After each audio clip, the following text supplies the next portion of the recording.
बहुत बहुत स्वागत है आपका बरेली दर्पण में। लोकसभा चुनाव का कुछ ही दिनों में ऐलान हो जाएगा। हम लगातार लोगों से जानने की कोशिश करेंगे कि 10 का दम कौन बनेगा प्रधानमंत्री। यानी कि 10 का दम का मतलब है यूपीए के 10 साल की सरकार और एनडीए के 10 साल की सरकार, या कहे मनमोहन सिंह के 10 साल की सरकार, और या कहे कि प्रधानमंत्री नरेंद्र मोदी के 10 साल की सरकार। कौन सी बेहतर सरकार रही, किस सरकार में बेहतर काम हुए, यही हम जानने की कोशिश करेंगे। आज से प्रोग्राम की शुरुआत की है गांधी उद्यान पार्क से, और हम लोगों से जानेंगे, लोगों से बात करेंगे, साथ ही साथ अलग अलग इलाकों में जानेंगे और भी बहुत सारे सवाल होंगे। तो आइए सीधे चलते हैं गांधी उद्यान पार्क में। जो लोग घूमने के लिए आए हुए हैं उनकी क्या राय है, 10 के दम में कौन से 10 साल दमदार रहे। आइए सीधे चलते हैं।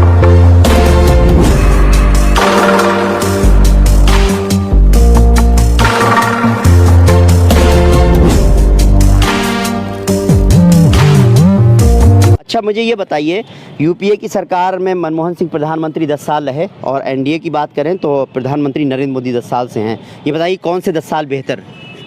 एक हिसाब से मनमोहन सिंह से। कैसे? हाँ ठीक है, पीएम मोदी ने बहुत अच्छे काम किए हैं, लेकिन जो आप समझते हैं कुछ अच्छा उनका है नहीं।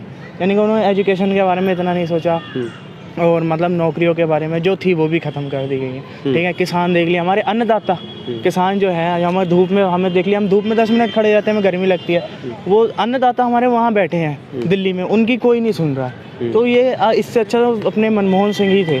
तो हम लोग यही चाहते हैं, यंग पीढ़ी, मनमोहन सिंह तो चलो अब नहीं आ सकते, तो ठीक है, अब तो सिर्फ राहुल गांधी है, क्योंकि यंग है, यंग पीढ़ी है, हम भी यंग हैं, क्योंकि वो यंग है तो ज़्यादा इस देश के बारे में सोच सकते हैं, अच्छे से जान सकते हैं। क्योंकि अब तो मोदी जी की तो अब तो एज हो गई है, क्योंकि मनमोहन सिंह आ नहीं सकते, क्योंकि वो दोहरा नहीं सकते, इसलिए अब Rahul Gandhi is the better. तो इसमें इनमें भी तो कोई जवान आ सकता है?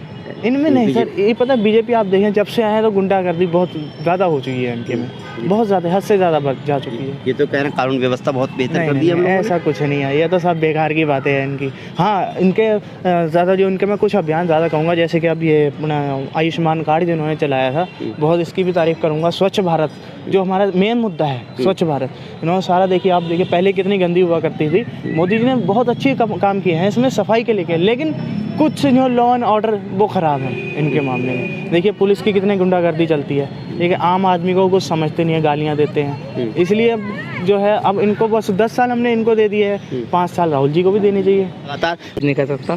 किसके 10 साल बेहतर रहे? कांग्रेस के। कैसे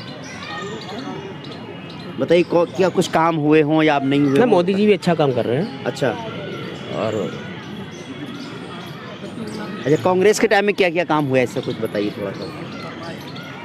अच्छा, मोदी जी के टाइम में कुछ काम याद आ रहा हूँ, बता दिए इन 10 सालों में। मोदी जी अच्छा काम कर रहे हैं। अच्छा काम। और अब की जीत के आगे फिर जीत का विपक्ष लेकिन मजबूत होना चाहिए। महंगाई, अच्छा, विपक्ष मजबूत होना चाहिए कि अपनी कोई मनमानी ना करे। अच्छा, तो क्या लग रहा है इस बार विपक्ष मजबूत हो जाएगा? इंडिया गठबंधन जो बनने जा रहा है। हाँ, लग रहा है विपक्ष मजबूत होगा। विपक्ष मजबूत होगा। फिर वही के विपक्ष मजबूत होना चाहिए, लेकिन सवाल ये से दोनों की सरकारों में कौन सा बेहतर काम किया किसने? मनमोहन सिंह की सरकार ने ज़्यादा अच्छा काम किया, मैं जो समझता हूँ, क्योंकि उन्होंने ज़्यादा बोलने से ज़्यादा बेहतर जो है उन्होंने करने पे ज़्यादा विश्वास किया, क्योंकि हमारे बहुत बड़े अर्थशास्त्री रहे हैं डॉक्टर मनमोहन सिंह जी, और उस समय इकॉनमी बहुत नीचे आ चुकी थी जिस समय आप गवर्नमेंट में आए थे। तो जब गवर्नमेंट में डॉक्टर मनमोहन सिंह आए थे गवर्नमेंट में, तो काफ़ी अच्छा उनका अनुभव रहा था और काफ़ी आगे भी लेकर चले थे। देखिए, मैं मानता हूँ नौकरियों पे किसी भी तरीके से कोई भी, मुझे नहीं लगता है नौकरी ज़्यादा तादाद में आई। जैसे मैं भी एक बीटीसी करा हुआ हूँ, इससे पहले 2019 में वैकेंसी आई थी, 2019 के बाद में कोई भी किसी भी तरीके के शिक्षकों को कोई भी वैकेंसी नहीं दी गई किसी भी तरह से। तो पिछले 4 से 5 साल हो गए हैं, यूपी टेट और सी टेट मैंने क्लियर करा हुआ है, लेकिन उसके बावजूद भी कोई नौकरियां नहीं है, किसी भी तरह की कोई मुझे विकास नज़र नहीं आता है। तो मेरा सोचना ये है, कांग्रेस की सरकार ने अच्छा काम किया था नौकरियों में भी और हर तरह से। यहाँ पर क्या हो रहा है, मुझे जो लगता है ज़्यादातर हिंदू, मुस्लिम और मंदिर, मस्जिद, इस पे ज़्यादा जोर दिया जाता है। मतलब इस पे देना चाहिए बहुत सी चीज़ों पे, लेकिन मेरा कहना ये है रोज़गार, स्वास्थ्य, इन पे ज़्यादा हम फोकस करेंगे तो हमारे युवाओं के लिए, हमारे देश के लिए ज़्यादा बेहतर होगा। बहुत खूब। जिस तरह से भाई ने कहा कि मैं बीटीसी हूँ, मैंने जो है यूपी टेट और सी टेट दोनों ही क्वालिफाई किए हुए हैं, उसके बावजूद भी नौकरी नहीं मिली। या फिर जिस तरह से देखते हैं एग्ज़ाम तो होते हैं लेकिन कहीं पेपर लीक हो जाता है, कहीं कोई बात होती है, तो इस तरह से लोग कहते हैं कि हमें रोज़गार मिल जाए तो ज़्यादा बेहतर है। मेरा सवाल यही है, कौन से 10 साल बेहतर रहे, मनमोहन सिंह जी के 10 साल या एनडीए के 10 साल? एम्प्लॉयमेंट बहुत ज़्यादा है, उसकी अपेक्षा अगर देखा जाए तो रोज़गार थोड़ा कम है। कि उसमें थोड़ा हमें यहाँ तो मुलायम सिंह यादव थे तो उन्होंने हम लोगों के लिए 2007 में जॉब निकाली और 2011 में निकली थी जी। और अब जो है हम लोग बस 69,000 जगहें निकली, उसके बाद से अब तक 6 सालें हो गई, कोई जगह नहीं आई है। यानी हम थे 34 साल के थे, आज हम 41-42 साल के हो गए और हमारी एज लिमिट ख़त्म हो गई है जी। और ये लोग नए अपॉइंटमेंट तो कुछ हो ही नहीं रहा है, बेरोज़गारी बेहद फैल रही है। और हम बताइए, हमारी तो पूरी लाइफ ही वो हो गई है, क्योंकि हमें जो है बीएड वालों को कुछ तो मिले और अब बीएड वालों को ये कह दिया गया वो प्राइमरी में नहीं आ सकते। अच्छा। और हमारी सारी एज तो निकल गई है, अब हम तो बेरोज़गार हो गए ना। जी जी। तो अभी थोड़ा सा यही रहता है कि हम लोगों को जो पहले एज लिमिट जिनकी हो गई है ज़्यादा, उन्हें पहले प्रेफरेंस दिया जाए। जी जी। हम टेट भी हैं और ट्रिपल एम में बीएड है, फिर भी बेरोज़गार हैं। जी जी। पिछले साल की बात करूँ, पिछली बार जो थे प्राइमरी के लिए भी बीएड वालों को जगह तो दी गई थी, उस वक्त आपने एग्ज़ाम दिया था, नहीं दिया था? नहीं, तब भी ये कह दिया गया था कि 41 साल या 42 साल का स्टूडेंट, हमने जब भरने गए तो उन्होंने ये कह दिया कि आपका फॉर्म भरा नहीं जाएगा क्योंकि आपकी एज जो है 42 साल हो चुकी है। देखिए, सबसे बड़ा दर्द उन लोगों के लिए है जो बीएड किए हुए हैं या बीटीसी किए हुए हैं, लेकिन एज लिमिट जो है बहुत ज़्यादा हो गई है। पिछले 10 सालों से कहते हैं नौकरी नहीं मिली है। ऐसे उसमें वो सवाल पूछ रहे हैं कि अगर हमारी एज ज़्यादा हो गई है तो हमको पहले मौका दिया जाएगा या नहीं दिया जाएगा। तो ये बहुत नाउम्मीद हैं लोग। कहते हैं कि सबसे बड़ा कि रोज़गार जो है वो नहीं आया बहुत समय से, ये एक बड़ा सवाल है। वो 10 साल बढ़िया थे मनमोहन सिंह वाले। कैसे?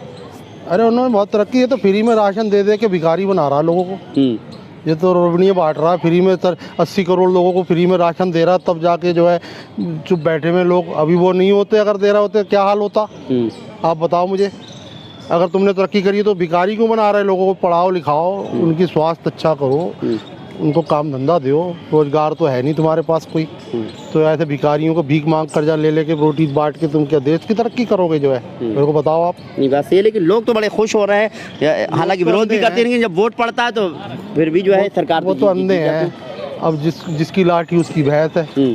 अब सब हैक कर लिया है, जो मर्जी करे जाओ मशीनों से, पता ही नहीं चल रहा हो क्या रहा है। ये तो पहले कभी होता ही नहीं था। जो है बैलेट पेपर से चुनाव कराओ, ईवीएम मशीनें भी अपनी है, कंपनी भी अपनी है, सब कुछ अपना है, सब बेईमानी हो रही, सबको पता है। जो बोलेगा वो कुंडी खोलेगा। जो है बात को समझो आप।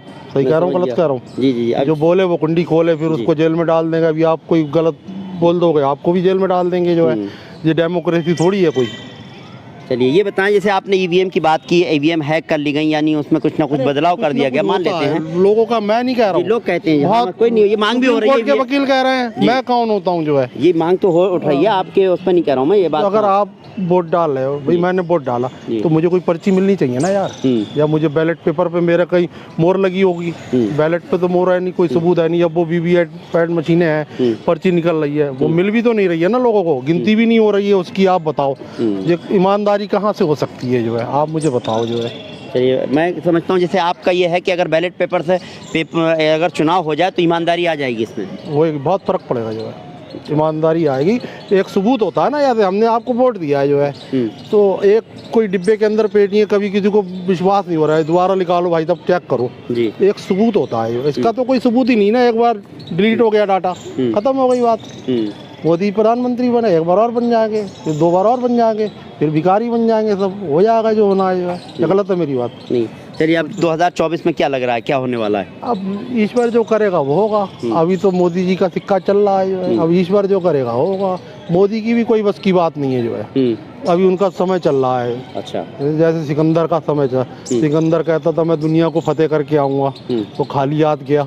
ऐसे मोदी जी भी खाली हाथ जाएंगे। जो है ये गलत है मेरी बात। समय, वाकई समय बलवान होता है। कहते हैं अभी वक्त मोदी जी का चल रहा है। 2024 में जिस तरह से लोगों को अंदेशा लग रहा है कि जिस तरह से मोदी जी प्रधानमंत्री हैं, और तो आगे भी ऐसा ही लगता है, क्योंकि सवाल जो है ईवीएम पर जो उठ रहे हैं वो लोगों के दिमाग में भी है। कहीं ना कहीं ईवीएम से कोई ऐसा खेल तो नहीं हो रहा है, कहीं किसी तरह से कोई गड़बड़ी तो नहीं हो रही है, ये मांग लगातार उठाई जा रही है ईवीएम की। तो ऐसे उसमें सवाल यही उठता है कि जब किसी चीज़ पर जो है आपत्ति है तो उस आपत्ति को क्यों ना जो है उसको दूर किया जाए। ऐसे सवाल लोगों से के हैं कि क्यों ना ईवीएम बंद कर दी जाए। यानी एनडीए वर्सेस यूपीए, कौन सा 10 साल बेहतर? ऐसे 10 साल तो मोदी के भी बेहतर हैं, बाकी एनडीए के ज़्यादा बेहतर थे। जी एनडीए 10 साल, एनडीए का मतलब यही है। हाँ यूपीए सॉरी। अच्छा हाँ जी, क्योंकि मोदी जी ने भी कुछ काम अच्छे किए हैं, पर कुछ जैसे बेरोजगारी भी बढ़ रही है, लोगों में रोष भी है, कुछ लोगों को सही रोजगार नहीं मिल पा रहे हैं। जी जिस तरीके से मोदी जी ने बोला था उस समय किसानों के लिए, आम जनता के लिए 15 लाख वाला वादा, ये कुछ नहीं किया मोदी जी ने। जी हाँ, और उस वक्त अगर हम उनकी बात करें, मनमोहन सिंह जी थे उस वक्त में, कुछ उस समय भी इकोनॉमी अच्छी थी जी, लोगों को रोजगार भी मिल रहे थे। अगर मोदी गवर्नमेंट की जगह अगर जैसे यूपीए वाली सरकार होती तो और भी बेहतर होता, अच्छी होती है। चलिए सर, आप मुझे बताएं, कुछ कहेंगे क्या महंगाई को लेकर के? लोग कहते हैं बहुत महंगाई बढ़ी है, ऐसा कुछ है क्या? नहीं, हमें कोई आइडिया नहीं है इसके बारे में। अच्छा अच्छा, ठीक है, थैंक यू। 10 कदम यानी कौन से 10 साल दमदार रहे और कौन बनेगा प्रधानमंत्री। हमारा ये प्रोग्राम लगातार लोगों से बात करना है कि कौन से 10 साल बेहतर रहे। हमने लोगों से जानने की कोशिश की तो सबके अपने अपने जवाब थे, आपने देखा। इसी तरह से हम अलग अलग इलाकों में जाएंगे और लोगों से जानेंगे कि कौन से 10 साल बेहतर थे और मनमोहन सिंह बेहतर प्रधानमंत्री साबित हुए या फिर नरेंद्र मोदी जी बेहतर प्रधानमंत्री साबित हुए। ये लोगों से लगातार अलग अलग इलाकों में जाकर हम जानने की कोशिश कर रहे हैं और भी बहुत सारे सवाल होंगे। उम्मीद करते हैं आपको हमारा प्रोग्राम पसंद आया होगा। अगर आपको हमारा प्रोग्राम पसंद आया हो तो इस वीडियो को ज़्यादा से ज़्यादा लाइक कीजिए, शेयर कीजिए। फिलहाल हमको इजाज़त दीजिए। नमस्कार, सत श्री अकाल, आदाब। फिरोज़ खान के साथ रिजवान अहमद।